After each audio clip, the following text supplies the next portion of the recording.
சமீபத்தில் அடித்த பெங்கல் புயலால் பாதிக்கப்பட்ட இந்த பகுதி மக்களுக்கு ஒரு மருத்துவ முகாமை நடத்தி கொண்டிருக்கின்றோம். இந்த முகாமில் இதுவரை கிட்டத்தட்ட இந்த பகுதியை சேர்ந்த 1000க்கும் மேற்பட்ட பெண்கள் ஆண்கள் கலந்து கொண்டிருக்கின்றார்கள். இது அரசாங்கம் செய்ய வேண்டிய வேலை.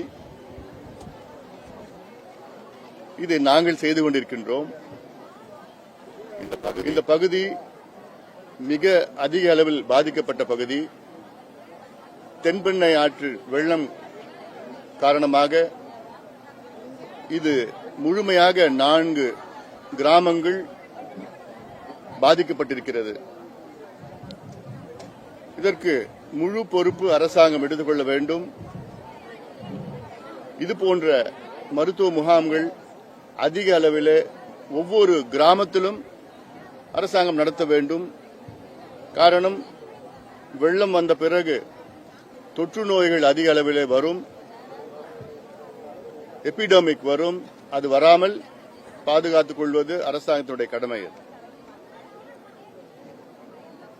இந்த தென்பெண்ணை வெள்ளம் அதற்கு முழு காரணம் அரசாங்கத்தினுடைய மெத்தனம் தான். இயற்கையை கட்டுப்படுத்த முடியாது, புயலை கட்டுப்படுத்த முடியாது. ஆனால் அந்த புயலால் ஏற்படுகின்ற பாதிப்புகளை கட்டுப்படுத்தலாம், குறைக்கலாம். ஆனால் இப்ப இருக்கின்ற அரசாங்கம் தோல்வி அடைந்திருக்கிறது.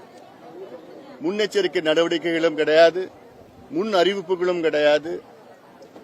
செம்பரம்பாக்கம், சென்னையில செம்பரம்பாக்கம் சம்பவம் போன்று அதைவிட மோசமான சம்பவம் இப்போ திமுக ஆட்சியிலே சாத்தனூர் அணை சம்பவம். இந்த சாத்தனூர் அணை சம்பவத்தால் கிட்டத்தட்ட 20 பேருக்கு மேல் இறந்திருக்கின்றார்கள். இரவு 2:30 மணிக்கு யாருக்கும் தெரியாமல், தூங்கிக் கொண்டிருக்கின்ற மக்களுக்கு தெரியாமல் 1,70,000 கன அடி நீர் ஒரு வினாடிக்கு சாத்தனூர் அணையில் வெளியிட்டிருக்கின்றார்கள். சாதாரணமாக இந்த நீர் சாத்தனூர் அணையிலிருந்து கடலூர் வருவதற்கு 1 நாள் 1.5 நாள் ஆகும். ஆனால் இப்பொழுது தென்பெண்ணை ஆற்றிலே மணல் கிடையாது. மணல் கொள்ளையால், மணல் இல்லாத சூழலால் அடுத்தது கிட்டத்தட்ட ஒரு 6 மணி நேரம் 8 மணி நேரத்தில் தண்ணி வந்துடுச்சுங்க. மக்கள் அவருடைய உயிரை பாதுகாக்க வெளியேறினார்கள். அவர் உடைமைகள் எல்லாம் அழிந்து விட்டது. சொல்ல போனால் கிட்டத்தட்ட 20,000க்கு மேல் கால்நடைகள் இறந்திருக்கிறது. எத்தனையோ குடிசைகள் பாதிப்பு.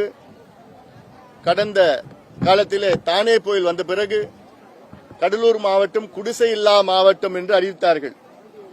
திமுக ஆட்சியிலும் சரி, அண்ணா திமுக ஆட்சியிலும் சரி. இந்த தென்பெண்ணை வெள்ளம் வந்தது முழு காரணம் தமிழக அரசு ஒரு மெத்தன போக்கு. கேட்கிறேன், சாத்தனூர் அணையில இந்த புயல் வருவதற்கு முன்பாக 29ஆம் தேதி அணையுடைய நீர்மட்டம் 118 அடியா இருந்தது. சாத்தனூர் அணையுடைய முழு கொள்ளளவு 119 அடி. 118 அடி இதுக்கு முந்தின நாள் இருக்கு. அன்னைக்கு புயல் அடிக்குது, மழை பெய்யுது, 50 சென்டிமீட்டர் 52 சென்டிமீட்டர் அங்கங்க.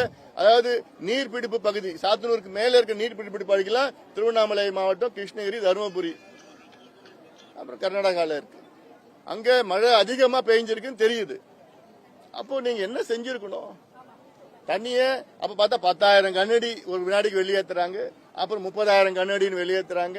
அப்புறம் பார்த்து இது உடனடியாக அங்கங்க கொஞ்சம் வெளியேற்றி மக்களுக்கும் எச்சரிக்கை விடுக்கணும். அபாயம், 5வது அபாயம்லாம் யாருக்கு சேர்ந்தது? அது ராத்திரி தூங்கிட்டு இருக்கிற மக்களுக்கு போய் அபாயம் நீங்க சொன்னீங்கன்னா புரிஞ்சுப்பாங்களா? இது காலையில இருந்து பெய்யற மழை உங்களுக்கு தெரியணும், அதிகாரிகளுக்கு புரிஞ்சுக்கணும். இதுல இன்னொரு பிரச்சனை என்னன்னா, இந்த தமிழ்நாட்டில் உள்ள அணைகள் எல்லாம் அது முதலமைச்சர் கையெழுத்து போட்டாதான் அது திறக்கணும்னு எங்கேயோ வெள்ளக்காரன் சட்டம் இருக்கு. வெள்ளக்காரன் ஏன் வச்சுட்டு போனா? இந்த அணையை கண்ட்ரோல் பண்ணா மக்களை கண்ட்ரோல் பண்ணலான்னு அப்ப வெள்ளக்காரன் அப்ப வச்சு போன சட்டம் அது. இப்ப முதலமைச்சருக்கும் சாத்தனூர் அணைக்கு என்ன சம்பந்தம் இருக்கு? முதலமைச்சருக்கும் செம்பரம்பாக்கத்துக்கு என்ன சம்பந்தம் இருக்கு? முதலமைச்சரும் மேட்டூர் அணைக்கு என்ன சம்பந்தம் இருக்கு? ஒன்னும் சம்பந்தம் கிடையாது. அப்ப முதலமைச்சர் அனுமதி கொடுக்கணும், அமைச்சர் அனுமதி கொடுக்கணும், அப்பெல்லாம் கிடையாது. இது அதிகாரிகளுடைய வேலை. அதிகாரிகள் சுதந்திரமா செயல்பட்டானா இந்த பிரச்சனை வந்திருக்காது. அதிகாரிகள் அமைச்சருக்கு காத்துட்டு இருக்கணும், இல்ல முதலமைச்சர் அனுமதி கொடுக்கணும், அப்படிலாம் தேவையில்லை. இது பியூர்லி டெக்னிக்கல் ஒர்க். இது அந்த அணை அதிகாரிகள் கட்டுப்பாட்டில் இருக்கணும். எப்ப தண்ணி வருது, எவ்வளவு திறந்து விடணும், எல்லாமே அங்க இருக்கிற அதிகாரிகள் அங்க மாவட்ட ஆட்சியரிடம் கோஆர்டினேட் பண்ணணும். ரெவன்யூ அதிகாரிகள் கோஆர்டினேட் பண்ணிட்டு நான் திறக்க போறேன் அப்படிலாம் சொல்லி அனுமதி கொடுத்து சொல்லி அவ்வளவுதான். அது முடிஞ்சு போச்சு. ஒவ்வொரு முறையும் அங்க மேல இருந்து வரணும்லாம் அதெல்லாம் இப்படி போன்ற மோசமான சம்பவங்கள்லாம் வரும்.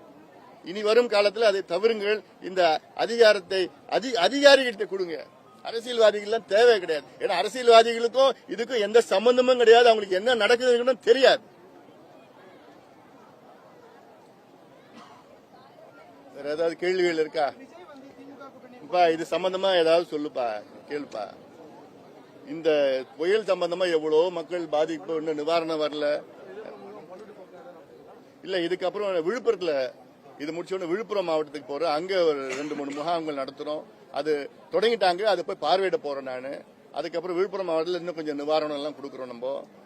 ஏன்னா இங்க எங்களுடைய கட்சிக்காரங்கிட்ட தொடர்ந்து சொல்லிட்டு வரோம். தொலைபேசியில பேசிட்டு எல்லாத்துக்கும் உதவி செய்யுங்க, மக்களுக்கு உதவி செய்யுங்க. ஏன்னா கிட்டத்தட்ட இந்த புயல் போய் 4 நாட்கள் குடிக்கிறதுக்கு தண்ணி கிடையாது, குழந்தைகளுக்கு பால் இல்லை.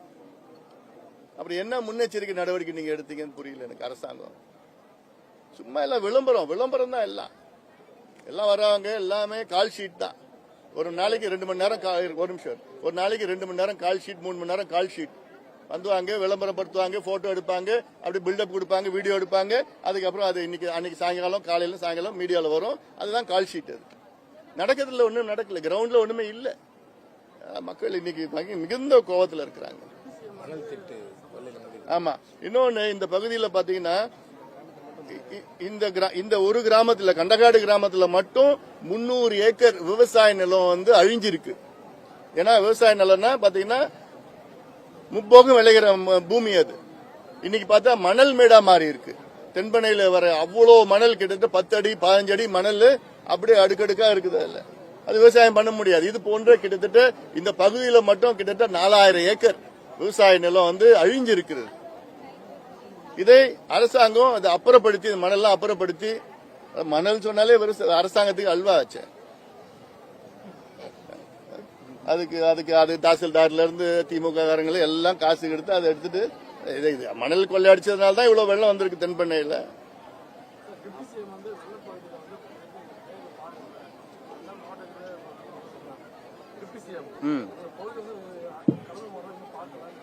இன்னும் பாக்கலண்ணா. இந்த கேள்வி அவர்கிட்ட போய் கேட்கணும்.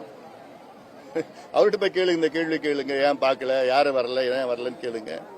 அதனால இது அரசாங்கம் முழு வேலையில இதுதான் முழு வேலையா ஈடுபடணும். அவங்களுக்கு இங்க ஓட்டு மட்டும் வாங்கிடுவாங்க. ஆனா பாதிப்புனா ஒண்ணுமே பண்ண மாட்டாங்க, ஏமாத்துவாங்க. 2000 ரூபாய் தூக்கி போடுவாங்க. இந்த 2000 ரூபாய் வச்சுக்கிட்டு வீட்டை சுத்தப்படுத்த கூட முடியாது. அது சுத்தி இந்த சேருகிறது அள்ளி சுத்தப்படுத்த 2000 ரூபாய் போதாது. அதனால 2000 ரூபாய் மனசு பாரு எப்படி இருக்கு உங்களுக்குலாம். ஓட்டு மட்டும் வேணும், ஆனா மக்களுக்கு உதவி செய்ய மாட்டாங்க. என்னப்பா ஒன்னு அமைச்சர் மீது சேற்று அடித்தது தவறு. அமைச்சர் மீது மட்டும் கிடையாது, யார் மீதும் சேறு அடிக்கக்கூடாது, எதுவும் செய்யக்கூடாது. கோபம் புரியுது. அது கோபத்தை வெளிப்படுத்த எவ்வளவு வகைகள் இருக்கு. அதே நேரத்தில் அவங்க மீது வழக்கும் போடுறது அதை தவிர்த்திருக்கலாம். அது தவிர்க்க வேணும். ஏதோ கோபத்தில் பண்ணிட்டாங்க, அது வேணுமே, யாராவது வேணுமே செஞ்சாங்கன்னா அதுக்கு மேல நடவடிக்கை எடுக்கலாம். ஆனா அந்த கோபத்தில் செய்தது அதுவும் அதையும் தவிர்க்கலாம், வழக்கு போடுவது தவிர்க்கலாம்.